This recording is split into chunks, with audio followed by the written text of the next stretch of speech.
Cooch Behar MGN medical college হাসপাতালে এক নার্সকে মারধর ও শ্লীলতাহানি করার অভিযোগ ওঠে এক চিকিৎসকের বিরুদ্ধে, যা নিয়ে তোড়জোড় শুরু হয়েছে রাজনৈতিক মহলে।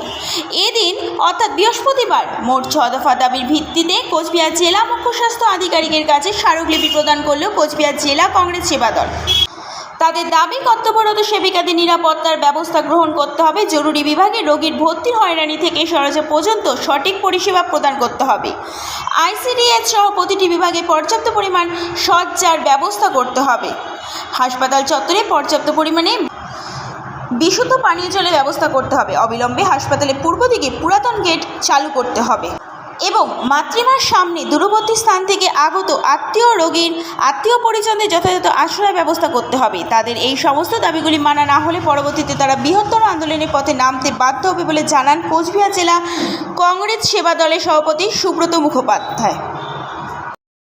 দেখুন, আপনারা গত রবিবার খেয়াল করেছেন যে এই যে কোচবিহার এমজিএম হসপিটাল কলেজ এবং হসপিটাল যে রয়েছে, সেখানে কর্তব্যরত চিকিৎসক দ্বারা কর্তব্যরত নার্সের যে হেনস্থার ঘটনা, তার তীব্র নিন্দা আমরা করছি। এ ধরনের ঘটনা এই কলেজ এবং হাসপাতালকে কালিমা লিপ্ত করছে বলে আমরা মনে করি। আমরা শুধু তাই নয়, কোচবিহার এমজিএম হাসপাতালে প্রচুর গাফিলতি আমরা লক্ষ্য করেছি। বিষয়গুলি একটু বলছি। 6টি দাবি নিয়ে আমরা এখানে এসেছি। আপনারা শুধু মাতৃমাকে নিয়ে বলেন না, মাতৃমা কি চলছে? কর্তব্যরত সেবিকাদের নিরাপত্তার ব্যবস্থা সেটা করতে হবে, কারণ যে ঘটনা বিগত রবিবার দিন ঘটে গেছে সেটা জানি আর পুনরায় না ঘটে। জরুরি বিভাগে রোগী ভর্তির হয়রানি থেকে শয্যা পর্যন্ত পরিষেবা প্রদান করতে হবে, কারণ অধিকাংশ ক্ষেত্রে আমরা লক্ষ্য করেছি যে জরুরি বিভাগে রোগীর আত্মীয়রা যখন রোগী নিয়ে আসেন ভর্তি করতে, সেখানে কিন্তু রোগী ভর্তির পরে সেই রোগীকে ওয়ার্ড পর্যন্ত নিয়ে যাবার যে ব্যবস্থা, সেখানে যথেষ্ট গাফিলতি রয়েছে। সেখানে ট্রলি ঠেলে নিয়ে যাবার লোক নেই।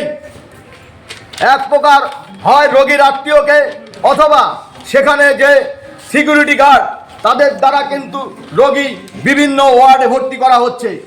এটা অত্যন্ত দুর্ভাগ্যের। আইসিইউ সহ প্রতিটি বিভাগে পর্যাপ্ত পরিমাণে শয্যার ব্যবস্থা। শুধু আইসিইউতে নয়, আপনারা দেখেছেন যে প্রতিটি বিভাগে যে পরিমাণ রোগী এখানে ভর্তি হচ্ছে সে পরিমাণ শয্যা নেই। একটা বেডে 2 জন রোগী থাকার পরেও রোগীকে আশ্রয় নিতে হচ্ছে বারান্দায়। এটা দুর্ভাগ্য। এই জায়গাগুলো অবশ্যই প্রতিকার করা প্রয়োজন আছে বলে আমরা মনে করি। 6 দফা দাবি রয়েছে আমাদের। অবিলম্বে হাসপাতালের পূর্ব দিকের পুরাতন গেট, আপনারা জানেন, যেটা এর আগে খোলা থাকতো, সেটা এখন বন্ধ থাকে। হাসপাতালে যদি কখনো অগ্নিসংযোগের মতো ঘটনা ঘটে যায়, তাহলে কিন্তু একটা বড় ধরনের দুর্ঘটনা থেকে আমরা কিন্তু রোগীদের এবং রোগীর আত্মীয় পরিজনদের কিন্তু আমরা রক্ষা করতে পারবো না। তাই আমরা মনে করি যে পূর্ব দিকের যে গেটটা আছে সেই গেটটা অবিলম্বে খোলা হোক, তাতে রোগী এবং রোগীর আত্মীয় পরিজন সকলের জন্যই সুবিধা হবে।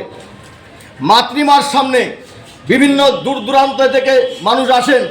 রোগীর আত্মীয়রা আপনারা দেখেছেন দিনের পর দিন রোদ ঝড়ের বৃষ্টিতে সমস্ত কিছুকে উপেক্ষা করে রাস্তার ধারে তারা রাত কাটাচ্ছে, সময় কাটাচ্ছে।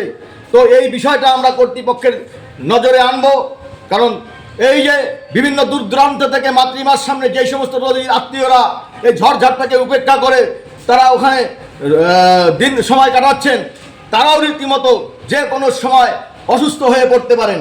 তো তাদের অন্তত বিশ্রামের একটা সুবন্দোবস্ত, তারা জানে একটু বিশ্রামটা অন্তত ঠিকভাবে করতে পারে, তার সুনির্দিষ্ট একটা ব্যবস্থা তাদের করতে হবে।